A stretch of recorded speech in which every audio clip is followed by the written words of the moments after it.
Hi, this is Kit. I am sharing a St. Blaise paper craft that I made using a new to me but used Cricut Explore Air machine. So these show the components. This is the kind of day around here. It's a snow day, so I figured it's a good day to do a little bit of crafting. I've not used a Cricut machine, so it took a little bit of trial and error. These are some of my base files, and actually I'm sharing my final base files in a link in my video notes. Here they are imported into Cricut Design Space. Those again are a little bit of an older version. You can see I had cut a few of these in the gray paper. It's so much fun to watch this machine. It's a used like new machine to me, so I got a good deal on it.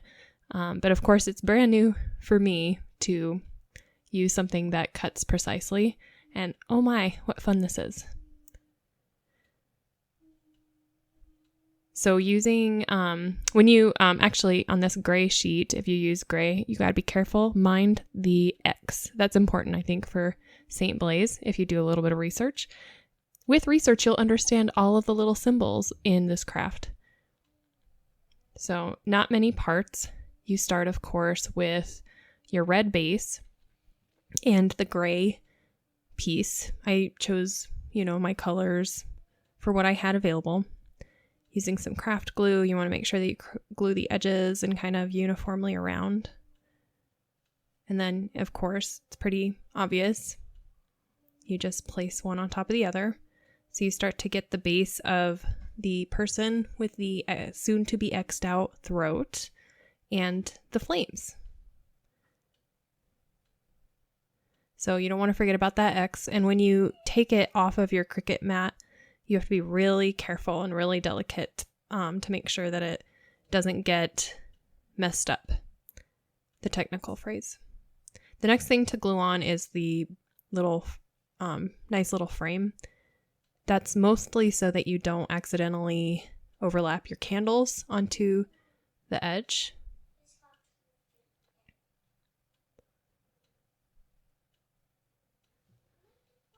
So the Feast of St. Blaise is following the presentation, so I'm doing this a day in advance.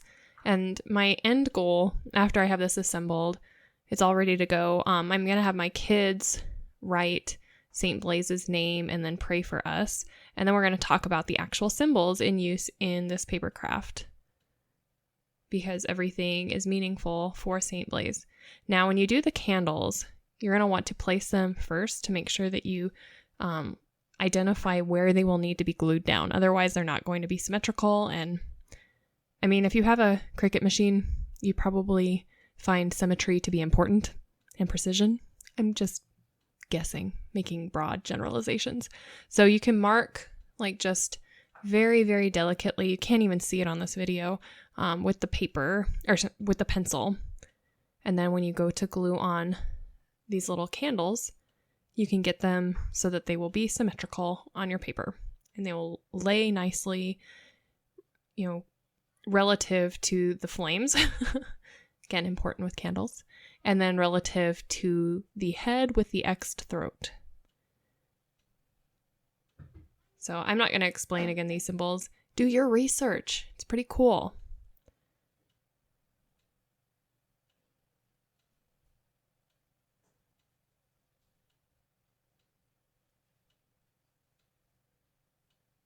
So again, it is not brain surgery. Probably don't even need to do a video, just make the little files available. And this is the last finishing touch.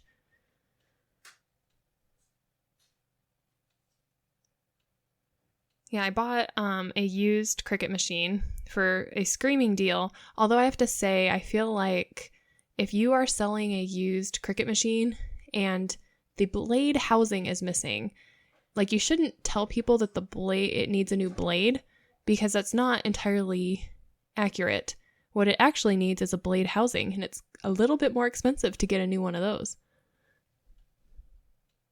So you let it dry. No brainer.